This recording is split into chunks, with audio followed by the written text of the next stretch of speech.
새해가 되었습니다. 새해는 이런 한 해가 되었으면 좋겠습니다. 이 본문은 초대교회의 아름다운 모습, 우리가 꼭 본받아야 할 모습이라 생각합니다. 우리가 지금까지도 이런 모습으로 살아왔겠습니다만 앞으로는 더더욱 이런 모습으로 살아갈 수 있기를 주의 이름으로 축복합니다. 여러분, 성도란 무엇일까요? 또 교회란 무엇입니까? 사람이 많이 모이면 그게 교회입니까? 교회를 열심히 다닌다고 그게 교인이겠습니까? 절대로 그렇지 않습니다. 물론 그것도 중요합니다. 그러나 이런 것으로 성도나 교회라 할 수는 없습니다. 그러면 과연 성도란 무엇이며 교회란 무엇을 말하겠는가? 오늘 본문 32절을 보시면 믿는 무리가 라고 했습니다. 믿는 무리가 되어야 한다는 거예요. 믿는 무리. 교회란 믿는 사람들이 모인 곳이 교회다. 여기 믿지 않고 이 자리에 와 계시는 분은 없지요. 하나님을 다 믿는 믿음을 가지고 이 자리에 오신 줄로 믿습니다. 예수 믿는 사람들이 모여서 신앙 공동체를 이루고 있는 곳이 교회로구나 하는 것을 우리가 알 수 있습니다. 그러면 교회가 교회다워지고 교인이 교인다워지려면 어떻게 살아야 할 것인가? 그것을 우리는 오늘 본문을 통해서 세 가지로 생각해보고 금년도 우리가 한 해를 이런 한 해로 살아갔으면 하는 마음을 가지고 다짐하는 시간 되시기를 바랍니다. 첫째는 교회의 참모습, 또 교인의 참모습은 한마음 한뜻이 되는 거라고 했습니다. 32절에 보면 믿는 무리가 한마음 한뜻이 되어 이렇게 말씀하고 있습니다. 한마음과 한뜻이 되는 것이 무엇보다 우리에게 중요하다는 것을 아시기 바랍니다. 이런 모습을 우리 교회가, 우리 성도들이 품고 살아가야 합니다. 아무리 교인들이 많이 모여도 그 구성원들이 한마음 한뜻을 이루지 못한다면 그런 교회는 아무런 소용이 없습니다. 비록 교회가 적게 모여도 모인 사람들끼리 예수 그리스도를 중심으로 한마음 한뜻이 되면 얼마든지 큰 역사를 이루는 교회가 될 줄로 믿습니다. 물론 많은 사람들이 모이면서도 한마음 한뜻이 된다면 더 좋은 일입니다. 초대교회는 몇십 명, 몇백 명 모이는 그런 작은 교회가 아닙니다. 3,000명, 5,000명, 이제 그 수를 헤아릴 수 없는 많은 무리가 모였으나 그들이 모두가 한마음 한뜻이 되어 초대교회는 놀라운 역사를 일으키게 된 줄로 믿습니다. 우리가 한마음 한뜻이 되어 주님 앞에 나와 경배하고 한마음 한뜻이 되어 교회를 섬기고 가정을 섬기고 직장을 섬길 때 아름다운 모습을 보게 될 줄로 믿습니다. 월남 전쟁을 소재로 만든 영화 플래툰이라는 영화가 있습니다. 베트콩과 싸워왔던 미군을 소재로 만든 영화이지요. 이 영화 중에는 여러 명장면들이 나옵니다. 미국 군인 한 사람이 베트콩에 포로가 되어가서 무참히 살해를 당했습니다. 이 광경을 본 그 부대 상사가 그만 이성을 잃어버리고 선량한 양민들이 살고 있는 마을을 습격해서 눈에 보이는 대로 사람을 총으로 칼로 찔러 죽이고 다 죽여버렸어요.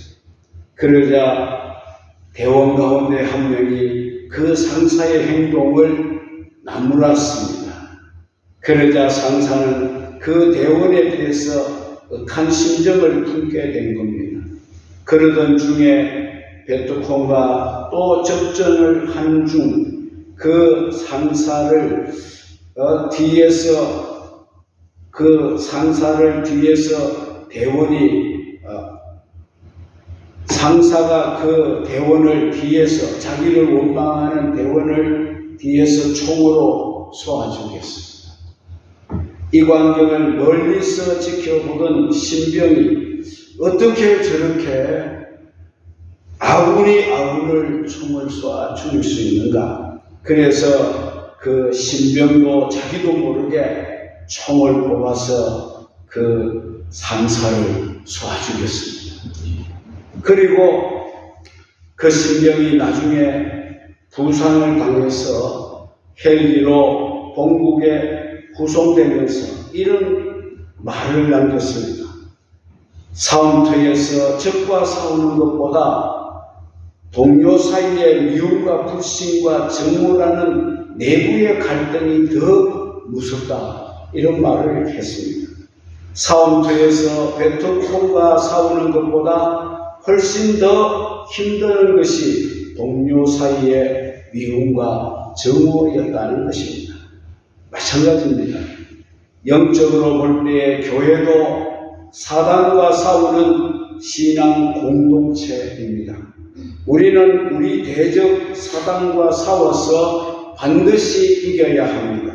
우리가 공격해야 하고 우리가 싸워야 할 대상은 마귀라는 사실을 잊지 마시기 바랍니다. 사단과 싸워서 승리하기 위해서는 먼저 여기 있는 우리 모두가 한마음 한뜻으로 단단히 뭉쳐질 때 가능한 것입니다. 한마음 한뜻이 되지 못한다면 싸움에서 승리하기도 전에 내부의 갈등으로 스스로 파멸의 길을 가게 될 것입니다. 이것은 교회도 마찬가지고 가정도 마찬가지입니다. 직장도 마찬가지입니다. 국가도 마찬가지입니다. 내부 갈등이 심하게 일어나면 외부의 적을 이겨낼 수가 없습니다. 그러므로 우리는 우리의 외부의 적을 막아내고 이기기 위해서 우리의 내부의 갈등을 최대한 막아야 할 줄로 믿습니다.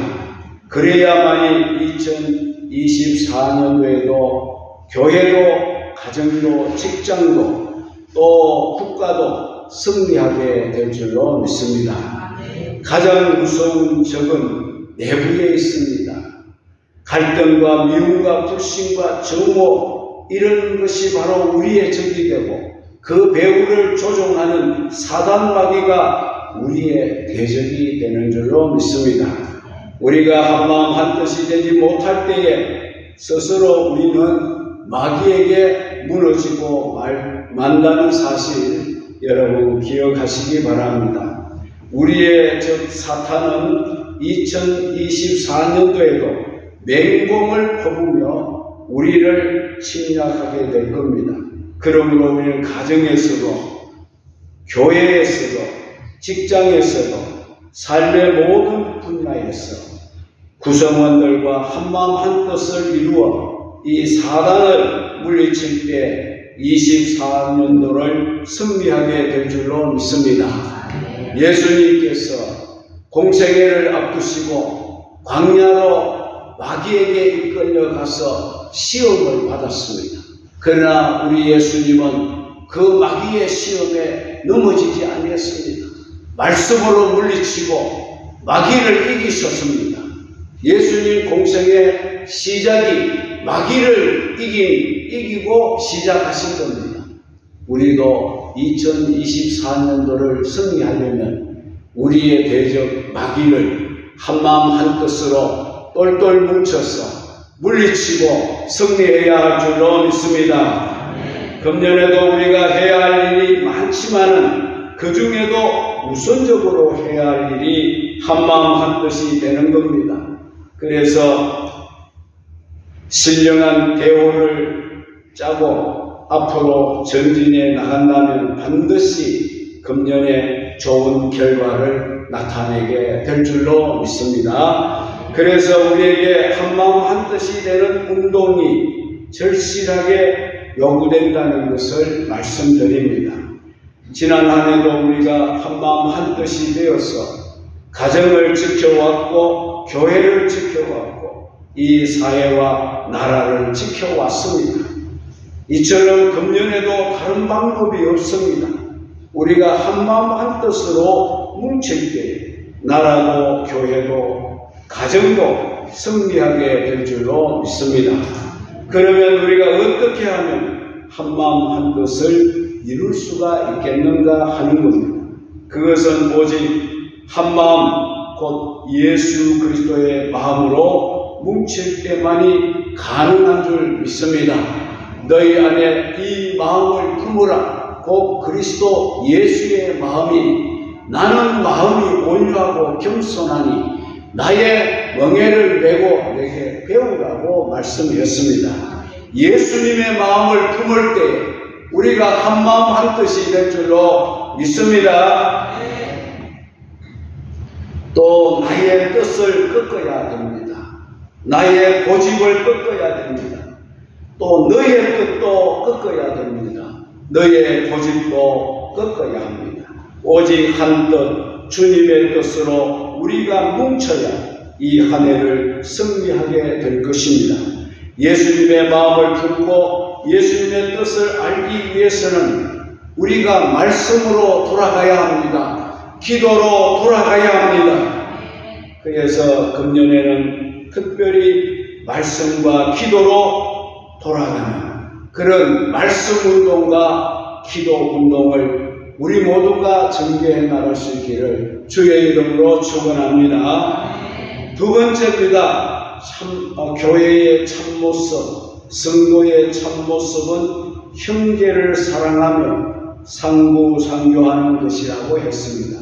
초대교회가 보여주는 두 번째 아름다운 모습이 32절에 믿는 무리가 한마음 한뜻이 되어 모든 물건을 통용하고 여기 모든 물건을 통용했다라고 했습니다.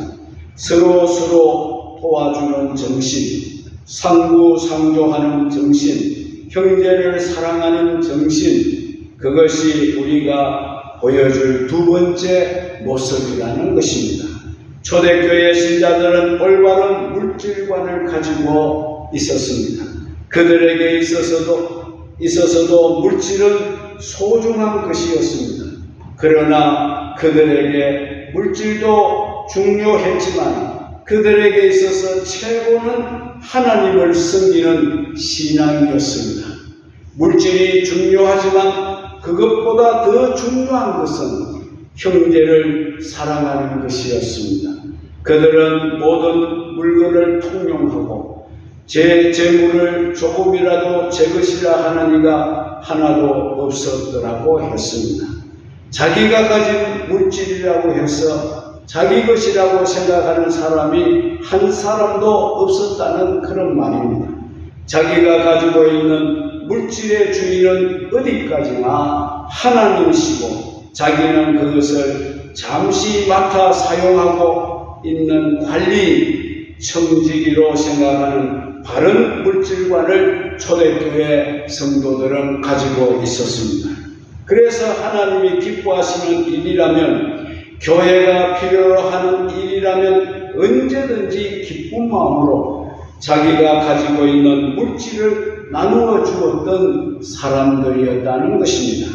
34절로 35절에 보시면 그 중에 핍절한 사람이 없으니 이는 밭과 집이 있는 자는 팔아 그 판 것의 값을 가져다가 사도들의 발 앞에 두매 저희가 각 사람의 필요를 따라 나누어 주리라고 했습니다.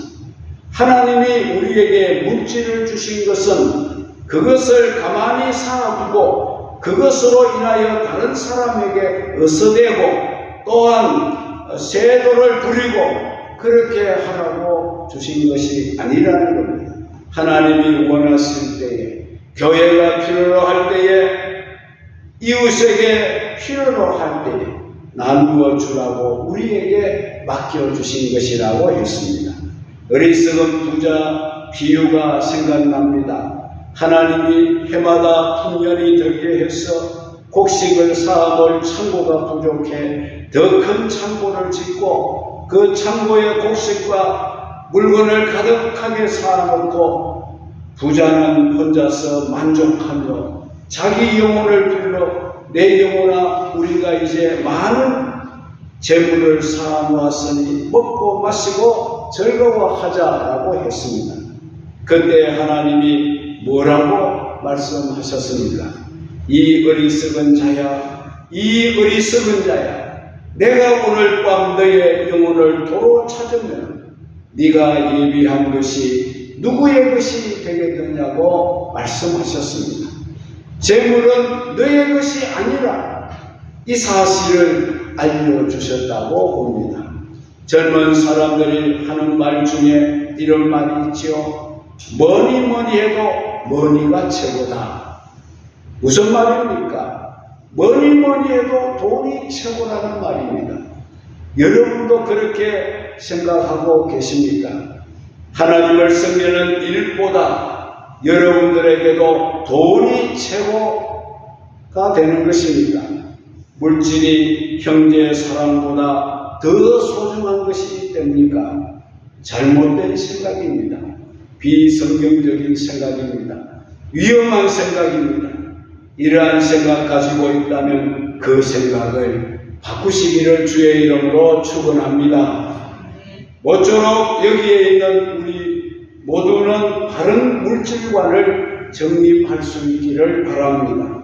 정직이 신앙을 확립하시기를 바랍니다. 그래서 형제를 사랑하는 마음으로 상부상조하며 사는 이 운동이 금년에 우리 교회 안에서 활발하게 일어날 수 있기를 주의 이름으로 축복합니다.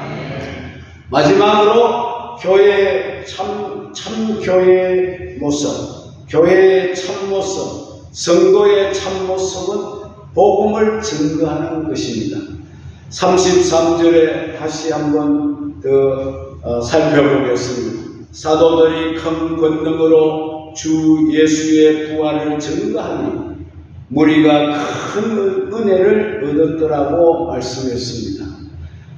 교회는 서로가 서로의 마음을 나누듯이 또 물질을 서로 나누듯이 나누어 주어야 할 것이 또 하나가 더 있습니다. 그것은 바로 이 복음입니다.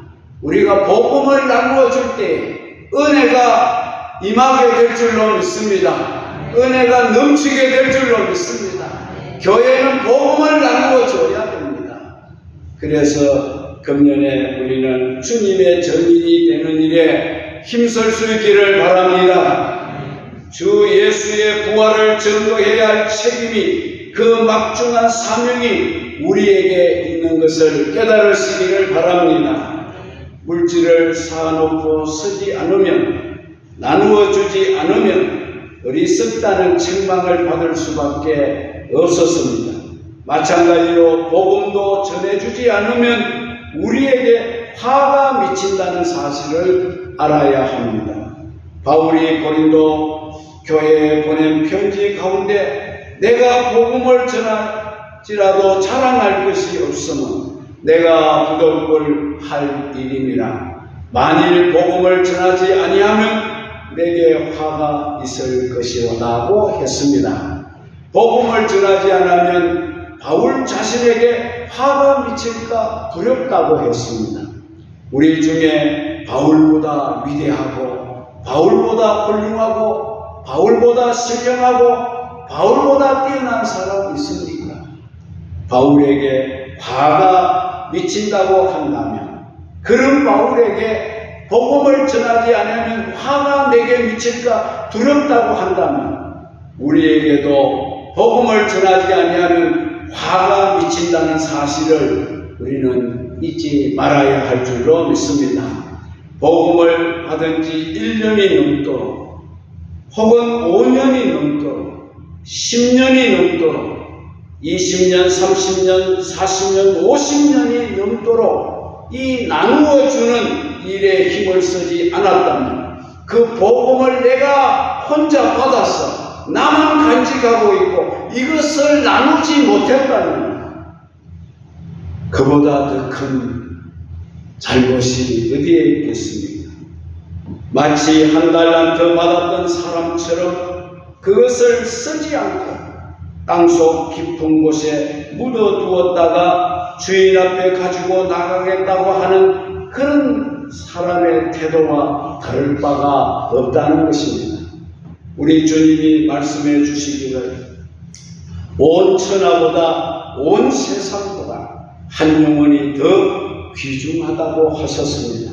그렇다면 우리 교회가 온 세상을 총동원해서라도 이 한 생명을 구하는 일에 힘을 써야 할 줄로 믿습니다. 금년에는 내가 받은 복음을 나도 나누어 줘야 되겠다. 이런 정신을 가지고 살아갈 수 있기를 바랍니다. 나만 받아 있지 말고 내가 받은 복음을 다른 사람에게도 나눌 수 있는 여러분들 되시기 바랍니다. 그게 무엇입니까? 전도입니다. 그것이 바로 선교입니다. 하나님이 전도하는 교회, 전도하는 성도, 선교하는 교회를 은혜를 베풀어 주시는 줄 믿습니다. 오늘 이 말씀에도 은혜를 주셨다고 말씀하지 않습니까? 여러분, 금년에는 복음을 나누어 줄 수 있기를 바랍니다. 물질도 나누어 주시고 또 복음도 나누어 줄 수 있는 여러분들 되시기를 바랍니다. 예수님이 이 말씀을 실제로 증명을 하신 사건이 있었습니다. 한 번은 한 생명을 구하기 위해서 2,000마리가 넘는 돼지떼를 바다 물속에 몰아넣어 몰살시켰던 사건을 우리는 잘 알고 있습니다. 성경에 보면 그라사 지방에 갔을 때에 군대 귀신 들린 청년을 그 군대 귀신을 그 청년에게서부터 내쫓았습니다. 그러니 그것을 돼지에게로 들어가라고 명령을 했더니 거기에 돼지가 비탈해서 풀을 뜯고 있는데 그 모든 군대 귀신이 돼지에게로 들어가니 돼지가 미쳐서 다 갈릴리 바다로 뛰어들어 다 죽게 되었습니다. 여러분, 우리 교회 남녀 전도회는 이름뿐으로 있는 전도회가 아니라 명실상부한 남녀 전도회, 전도하는 전도회가 되시기를 바랍니다. 온 세상을, 온 천하를 다 동원해서라도 이 귀중한 생명을 구원하겠다고 하는 열심히 우리 마음속에 풀릴 듯 일어날 수 있는 여러분들 되시기를 바랍니다. 마지막으로 오늘 읽은 본문 36절로 37절을 보시면 당시 초대교회 성도들 가운데서 한마음 한뜻 되는 이 운동에 가장 솔선적으로 앞장서고 복음을 나누어 주며 물질도 나누어 주었던 그 운동의 대표적이고 모범적인 한 사람이 소개되고 있습니다. 그 사람이 바로 구브로 사람 요셉이라는 사람입니다. 그는 어려운 사람들을 돕고 또 말씀으로 위로하고 자기의 밭을 팔아서 사도들 발 앞에 즉 교회 앞에 갖다 바쳤다라는 것입니다. 그래서 사람들이 그 사람에게 바나바라고 하는 예칭을 붙여준 겁니다. 바나바의 뜻은 권면을 잘하는 사람, 위로를 잘하는 사람이라는 뜻입니다. 사랑하는 성도 여러분, 오늘 우리 교회의 바나바는 누구입니까? 오늘 우리 교회의 바나바는 바로 여러분 자신들이 되시기를 바랍니다. 2024년도 우리 교회 바나바가 되시기를 여러분들이 간절히 원하는 삶이 되시기를 주의 이름으로 축복합니다.